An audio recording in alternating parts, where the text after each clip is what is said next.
वंदे मातरम। सभी राष्ट्रभक्त साथियों को दीपाली दहिया का सादर प्रणाम। आशा करती हूँ आप सभी इस महामारी के दौर में अपने परिवार संग सकुशल होंगे। साथियों, आइए आज आप और हम स्वयं को एक महान दार्शनिक, समाज सुधारक व स्वतंत्रता सेनानी से मिलवाते हैं।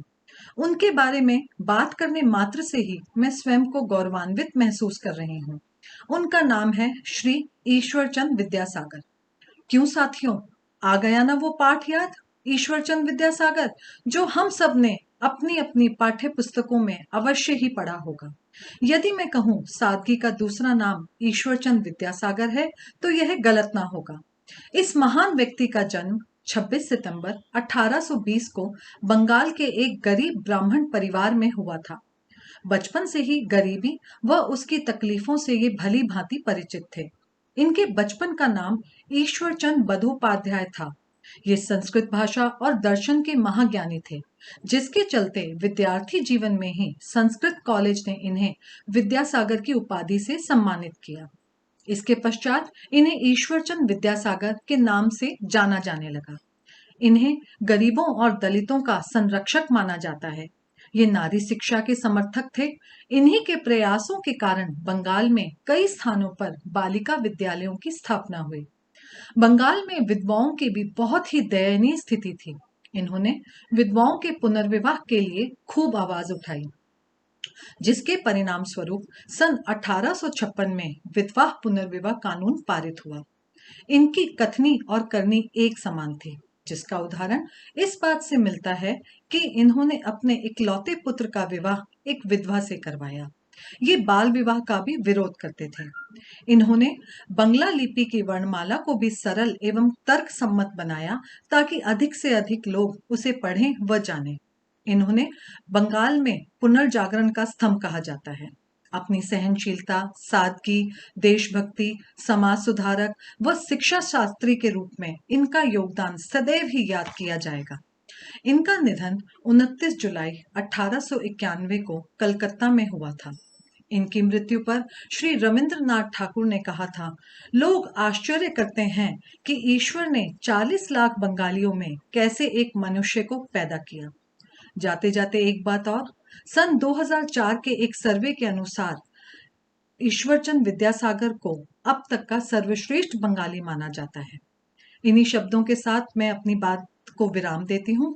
धन्यवाद। वंदे मातरम। जय मातृभूमि, भारत माता की जय। साथियों, बुद्धिमता, विवेक, ज्ञान, चातुर्य, पांडित्य, जहाँ जहाँ भी आधुनिक युग में, वर्तमान दौर में इन सभी बातों का जिक्र होता है, तो वर्तमान युग के तेनाली रामा के रूप में यदि एक व्यक्ति जाने जाते हैं तो उनका नाम है ईश्वर चंद विद्यासागर। निश्चित रूप से एक ऐसा व्यक्तित्व जो सिर्फ अपने व्यक्तित्व के दम पर, अपने त्वरित लिए गए निर्णयों के दम पर अपनी पहचान स्थापित करने में कामयाब रहे। ईश्वरचंद विद्यासागर, इनका एक अन्य परिचय भी है, एक महान समाज सुधारक जिन्होंने महिलाओं के क्षेत्र में विशेष कार्य किए, जैसे महिला शिक्षा, विधवा विवाह, अन्य सामाजिक कुरीतियों पर इन्होंने प्रहार किया। एक अन्य परिचय, एक महान स्वतंत्रता सेनानी। इस तरह से एक व्यापक एवं विहंगम परिचय से परिपूर्ण एक ऐसा व्यक्तित्व जिन्होंने अपनी बुद्धिमत्ता के दम पर देश में ही नहीं बल्कि देश के सीमाओं से बाहर भी अपनी महत्वपूर्ण पहचान स्थापित की। एक अन्य परिचय, प्रसिद्ध शिक्षाविद थे, शिक्षा शास्त्री भी थे। आज मातृभूमि सेवा संस्था उनकी पुण्यतिथि पर उनकी परिचयावली से आपको रूबरू कराना चाहती है। ईश्वर चंद विद्यासागर, जिनका मूल नाम था ईश्वरचंद बंदोपाध्याय, जन्म 26 सितंबर 1820 पश्चिमी मेदिनीपुर, जो कि पश्चिमी बंगाल में था। पिता का नाम ठाकुरदास बंदोपाध्याय, माता का नाम भगवती देवी। बचपन बहुत ज़्यादा गरीबी में निकला, फिर भी शिक्षा की ललक बचपन से ही थी। गांव में ही प्रारंभिक शिक्षा प्राप्त करने के बाद ये कलकत्ता चले गए। कलकत्ता जाने के बाद इन्होंने पीछे मुड़कर नहीं देखा। अपनी कुशाग्र बुद्धि के दम पर ये छात्रवृत्तियां पर छात्रवृत्तियां प्राप्त करते रहे एवं इस प्रकार इन्होंने अपनी शिक्षा संपन्न की। शिक्षा संपन्न करने के उपरांत पूर्ण रूप से अपने आप को समाज को समर्पित कर दिया।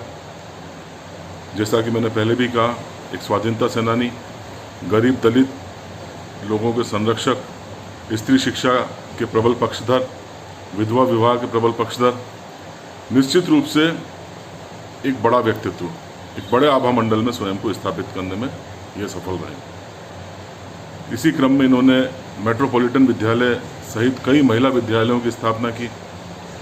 1848 में वेताल पंच विशति नामक बांग्ला भाषा की प्रथम गद्य रचना का प्रकाशन करवाया। ये मानते थे कि जितनी महत्वपूर्ण देश के सामाजिक विकास में अंग्रेजी है, उतनी ही महत्वपूर्ण संस्कृत है। संस्कृत एवं अंग्रेजी दोनों भाषाओं के विकास से ही आगे सामाजिक उन्नति की राह को मजबूत किया जा सकता है। ज़्यादा से ज़्यादा लोग साक्षर होंगे, ज़्यादा से ज़्यादा लोग पढ़ेंगे लिखेंगे और इन दोनों भाषाओं में पारंगत होंगे तो समाज का विकास ज़्यादा प्रगति एवं ज़्यादा वेग से हो सकता है। विद्वता के कारण ही इन्हें विद्यासागर की उपाधि दी गई एवं ताउम्र इन्होंने शिक्षा के क्षेत्र में ही कई महत्वपूर्ण कार्य किए एवं 29 जुलाई 1891 को कलकत्ता में इनका निधन हुआ। किंतु यहीं ईश्वरचंद्र विद्यासागर जैसे महान व्यक्ति की परिचयावली को समाप्त करना शायद उनके साथ न्याय नहीं होगा, क्योंकि ईश्वरचंद्र विद्यासागर मूल रूप से अपने प्रेरक प्रसंगों की वजह से जाने जाते हैं। जी हाँ, एक बार मैं पुनः उद्धृत करना चाहूँगा, जिस प्रकार तेनालीरामा की कहानियाँ प्रसिद्ध हैं, उसी प्रकार आधुनिक दौर के इस तेनालीरामा की प्रेरक प्रसंग भी काफ़ी प्रसिद्ध हैं। सभी प्रेरक प्रसंग तो एक ही वीडियो में संभव नहीं हो पाएंगे। एक घटना का मैं वर्णन करना चाहूँगा। जब ईश्वरचंद्र विद्यासागर संस्कृत कॉलेज के प्राचार्य थे, वह किसी कार्य से प्रेसिडेंट कॉलेज के प्राचार्य केर से मिलने गए। केर जो कि एक ब्रिटिशर था, अतः घमंड एवं दंभ में चूर था। जब ईश्वरचंद्र विद्यासागर उनसे मिलने प्राचार्य कक्ष में गए तो स्वागत करना तो दूर, उठकर खड़े होकर हाथ मिलाना या जो भी अभिवादन करना तो दूर, वह टेबल पर अपने जूते रखकर यथास्थिति बैठा रहा। ईश्वरचंद्र विद्यासागर को एक क्षण तो बुरा लगा, लेकिन जैसा कि वह अपनी त्वरित निर्णयों की वजह से ही प्रसिद्ध थे, उन्होंने कोई प्रतिक्रिया नहीं दी, अपनी बात उनके समक्ष रखी एवं काफ़ी देर तक वार्तालाप हुआ और वह वापस आ गए।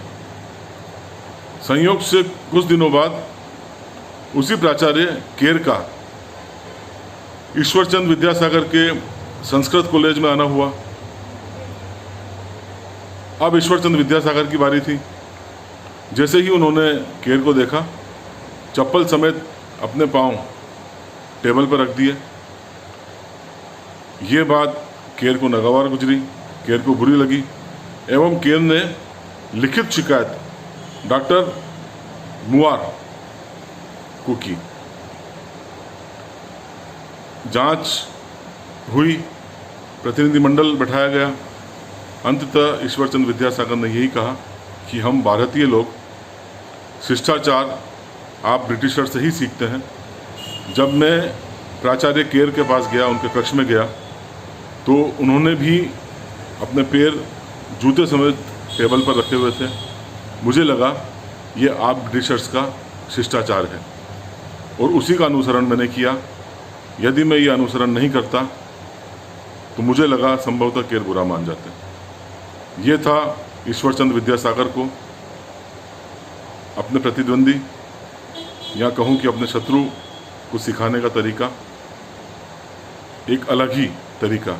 यदि उस समय ईश्वरचंद्र विद्यासागर ने विरोध किया होता तो निश्चित रूप से बात तनाव तक जाती, किंतु इतनी समझदारी से उन्होंने संपूर्ण घटनाक्रम को संभाला एवं केर को ये संदेश दिया कि उन्होंने गलत किया। न केवल उसने अपनी गलती मानी बल्कि लिखित में ईश्वरचंद्र विद्यासागर से माफ़ी भी मांगी। विरले ही होते हैं ऐसे व्यक्तित्व जो ईश्वरचंद्र विद्यासागर के कदर तक पहुंच पाते हैं। मातृभूमि सेवा संस्था आज 29 जुलाई उनकी पुण्यतिथि पर उन्हें कोटि कोटि नमन करती है। जय भारत, जय मातृभूमि, जय हिंद।